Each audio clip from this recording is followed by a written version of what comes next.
নেন, গাছের কাঁটা থেকে মাছের কাঁটা যেরকম ভয়ঙ্কর, ঠিক সেরকম বাইরের মানুষের চাইতে ভিতরের মানুষের হিংসা তার চাইতে বেশি ভয়ঙ্কর। আসলে মানুষ যদি এটা বুঝতো, হাদিসে আছে একজন মানুষ যদি আরেকজন মানুষকে হিংসা করে তাহলে তার নেক আমলগুলো ধ্বংস হয়ে যাবে।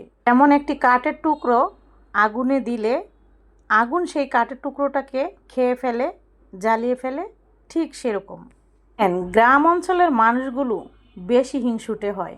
একজনের কথা আরেকজনের কাছে যে লাগায়, একজন আরেকজনের ভালো দেখতেই পারে না। কাছের যারা মানুষ, যারা আপন মানুষ, তাদের হিংসা করে অন্যের কাছে যে তাদের ক্ষতি করার চিন্তা করে, তাদের কাছে যে আপন মানুষের বদনাম করে, হিংসা করে। মানে যারা নিয়ে তার কাছ থেকে বড়জন, তাদেরকে হচ্ছে সে আঙ্গুল তোলে ছোট করে কথা বলতে বা অপমান করতে কোনো টেরে। তো তার আপনজন বিপদে কিন্তু তারাই কাছে আসে।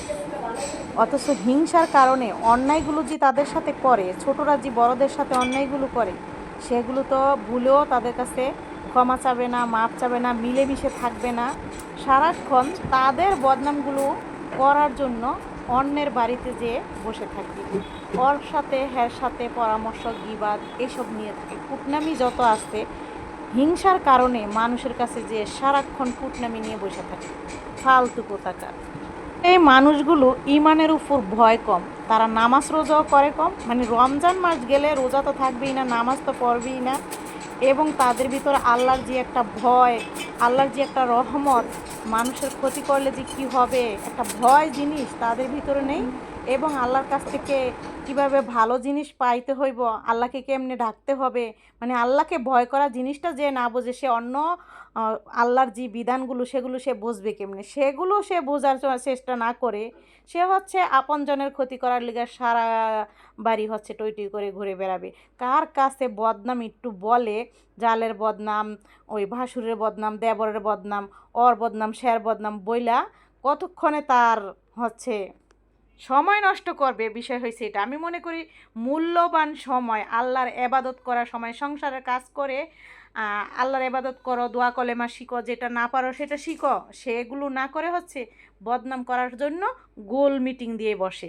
ফালতু মানুষগুলো বোঝে না যে কোন কোন কাজগুলো আল্লাহ পছন্দ করে না, কোন কাজগুলো করলে তাদের গুনাহ হবে।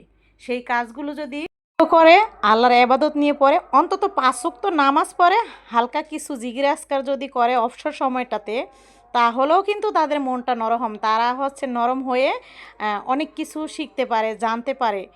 কিন্তু সেগুলো করার চেষ্টাই করবে না। তারা মনে করে তারা মরবেই না, এই দুনিয়া থেকে তারা আর যাবে না, আর মরলেও তাদের কিছু আসে যায় না, মরার চিন্তা তাদের ভিতরে কোনো নাই। কুটনামি করতে পারলে সেটাকে তারা খুবই মানে আমল নামার মতো মনে করে ফেলে। এইটা হচ্ছে তাদের স্বভাব।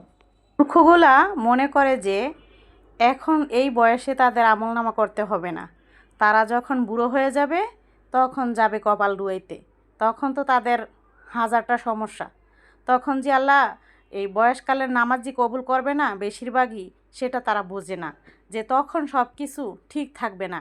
এখন সব ঠিক আছে, এখন হচ্ছে তাদের আমলনামা করার বয়স। কিন্তু সেগুলো তো তারা ধারধারি যাবে, ইচ্ছা করে নামাজ পড়ে না, ইচ্ছা করে রোজা রাখে না, ইচ্ছাগতভাবে তারা সেই সময়টা আড্ডা চাটের ভিতরে নষ্ট করে। হিংসা নিয়ে তারা কিভাবে যে কবরে যাবে সেটা চিন্তা করে না। এত হিংসা নিয়ে যাওয়ার পর তাদের যে কি হবে তারা সেগুলো বুঝেও না আর বুঝতে যায়ও না। কারণ সেগুলো যদি হুজুররা তো ইউটিউবের ভিতরে আজকাল ওয়াজ করে সব শুনিয়ে দেয়, কিন্তু এগুলো শুনতে তাদের মজা লাগবে না। তারা হচ্ছে কুটনা কথা কোনটা আছে সেটা শুনবে, আর সেগুলো নিয়ে হচ্ছে গবেষণা, কার কি আছে না আছে, মানে ভালো কোনো কিছু তাদের শেখার প্রয়োজন নাই। এরা বোঝে না এর বাচ্চাগুলো কি শিখতেছে। মা যদি কুটনা কথা শিখে, বাচ্চারা কি শিখে?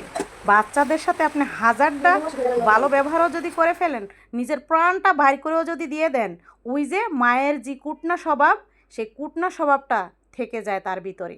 এটি হচ্ছে তাদের স্বভাব। বাচ্চাদের সামনে কখনো কাউরে নিয়ে হিংসামি করতে নেই, কুটনামি করতে নেই। এই কথাগুলো যদি বুঝতো তাহলে সব কিছু ঠিকঠাক হয়ে যেত।